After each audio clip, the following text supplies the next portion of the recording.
Olá, sou a professora Cíntia, do Departamento de Medicina Legal da Faculdade de Medicina, e hoje estou aqui para dar aula dentro da disciplina de Genética e Bioestatística. A aula de hoje é sobre a técnica de PCR. Tradução literal de PCR é a reação em cadeia da polimerase. E a técnica se baseia na amplificação in vitro de uma sequência única de DNA milhões de vezes. Esse DNA pode ser amplificado a partir de qualquer material biológico, como sangue, ossos, dentes e também de qualquer espécie. As aplicações da técnica de PCR são diversas nas mais diferentes áreas.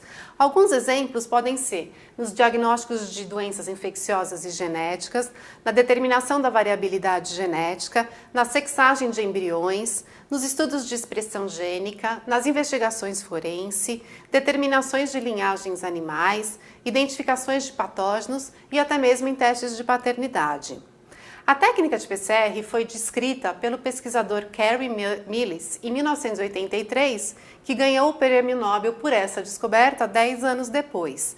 Como eu falei, a técnica se baseia na amplificação de uma sequência específica do nosso genoma milhões de vezes. Para que essa técnica funcione, é necessário que a gente prepare a reação da PCR em um tubo apropriado. Nesse tubo, a gente deve colocar substâncias básicas como o próprio DNA a ser amplificado, os primers, nucleotídeos, que são denominados de DNTPs, que nada mais são do que as bases nitrogenadas, ACTG, e a taq-DNA polimerase, que é uma enzima que auxilia na extensão da cadeia complementar.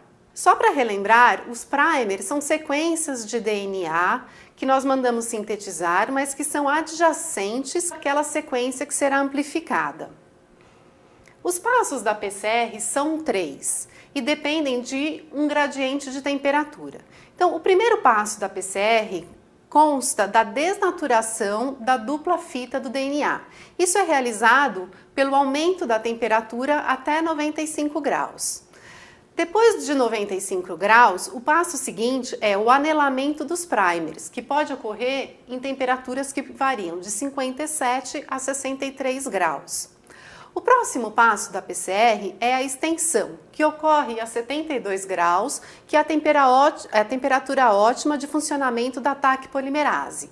Nesse passo, a taq polimerase auxilia na introdução dos nucleotídeos que vão complementar a cadeia que está sendo sintetizada.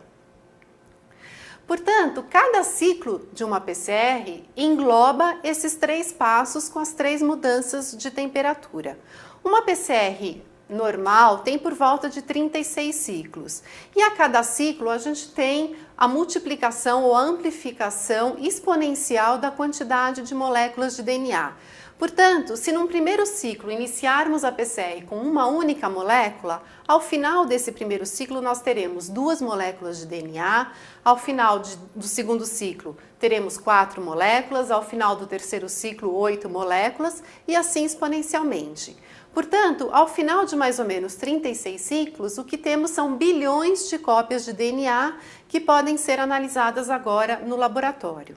Os produtos de PCR são visualizados no laboratório por meio da utilização de géis de eletroforese. A eletroforese é um método de separação dos fragmentos que visa a mobilidade desses fragmentos ao longo de um gel de acordo com a aplicação de uma corrente elétrica.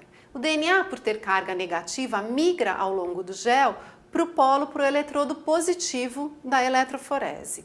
E os fragmentos são separados de acordo com o tamanho. Portanto, aqueles fragmentos que são menores e mais leves correm na frente e os mais pesados e maiores correm atrás. Os géis de eletroforese podem ser de 2 tipos: agarose, que é um polissacarídeo natural, ou poliacrilamida, que é uma matriz sintética.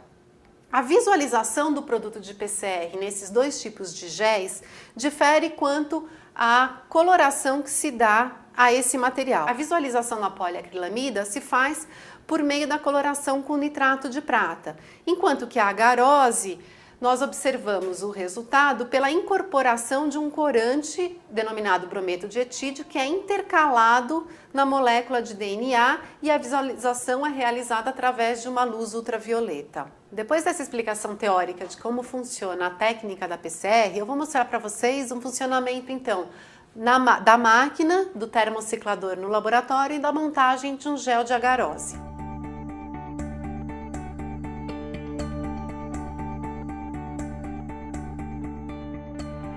Aqui no laboratório nós temos o termociclador ou a máquina de PCR, onde as amostras vão ser propriamente processadas. Essa máquina comporta as amostras que são processadas em tubos individuais ou em placas de 96 pocinhos, que nada mais são do que um conjunto de 96 tubinhos.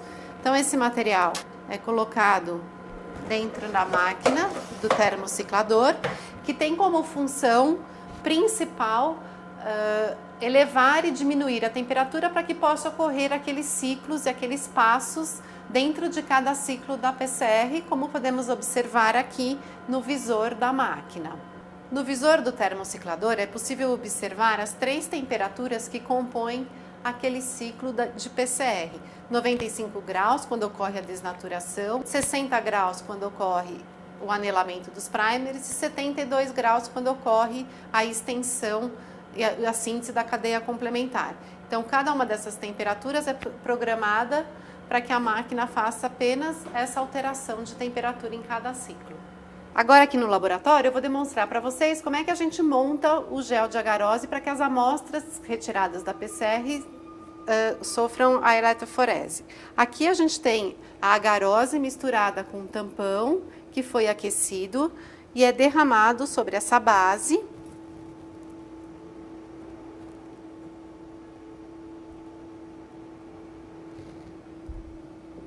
E que após uns 15, 20 minutos de polimerização, ele está pronto para que seja carregado com as amostras. Esse gel de agarose já está pronto, está aqui sobre um suporte e um tampão específico. E aqui nós vamos carregar cada uma das amostras individualmente nos seus respectivos pocinhos.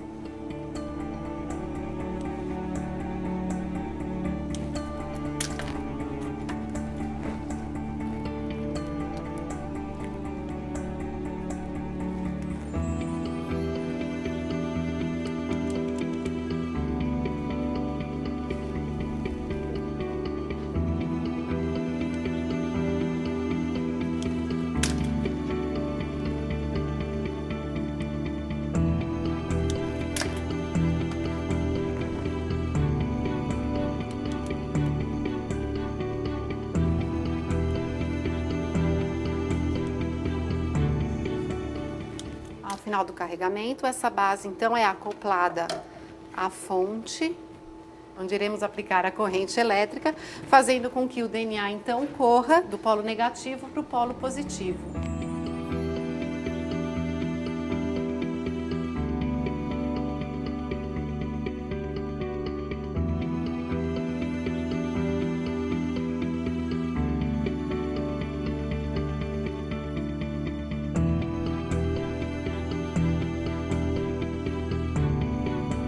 Bom, espero que vocês tenham aproveitado e gostado desse tema da aula de hoje. Qualquer dúvida, perguntem aos tutores. Tchau!